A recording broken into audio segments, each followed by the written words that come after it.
Now joining us to talk more about the deals and discussions at APEC is Professor Zhang Jianping. He's an international relations analyst. Professor, what do you believe has been the biggest accomplished from this gathering so far? Actually, I think this time APEC has achieved a lot. This is a very special APEC meeting.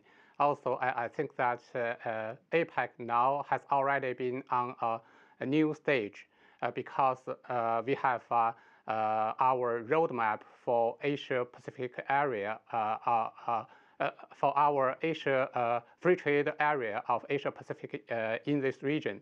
The roadmap has been released. Meanwhile, we have another very ambitious blueprint on infrastructure, communication, and connectivity.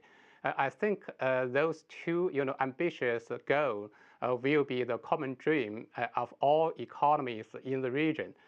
Meanwhile, I think that we still have a lot of new initiatives to support those two goals.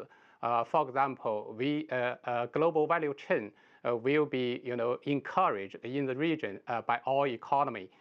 Also, we will have our green supply. Also, we will promote e-commerce as well as new energy and urbanization.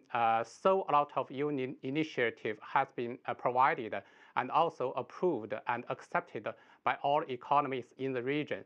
So I do believe that in the near future, supported by the PPP model, supported by the new financial resources, all economies will benefit from the regional APEC regional economic cooperation and integration.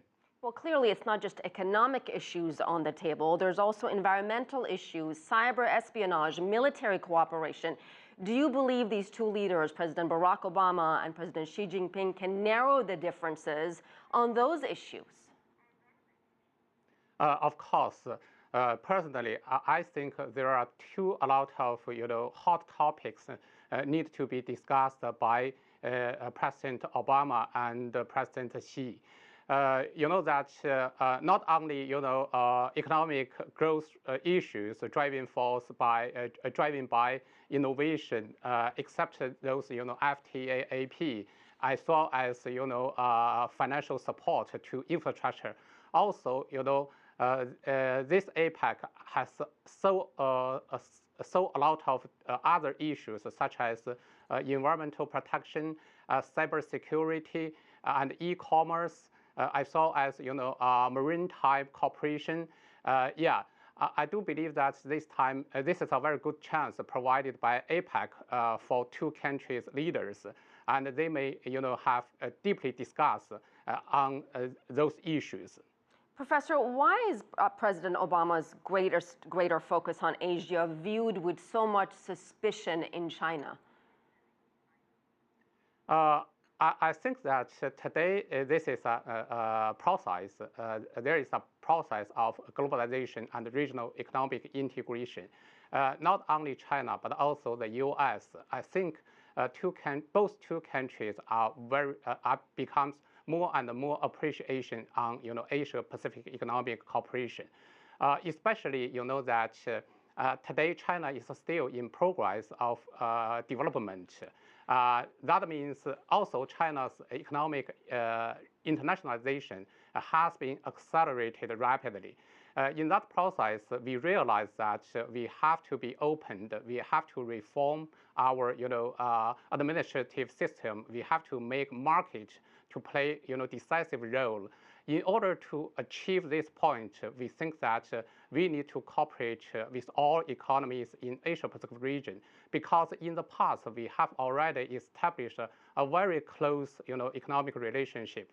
In the future, in order to make to achieve a so-called Asia-Pacific dream, not only China can get development, but also other Asia-Pacific economy also can get development opportunities, especially other economies could be involved in global value chain in Asia-Pacific region. Those industry and supply chain, that would be very critical for developing economies. So very generally speaking, I think that China will cooperate with other economies, promote regional development. The final goal is that win-win cooperation and win-win situation. All right, thank you very much, Professor Zhang Jianping, joining us live from Beijing.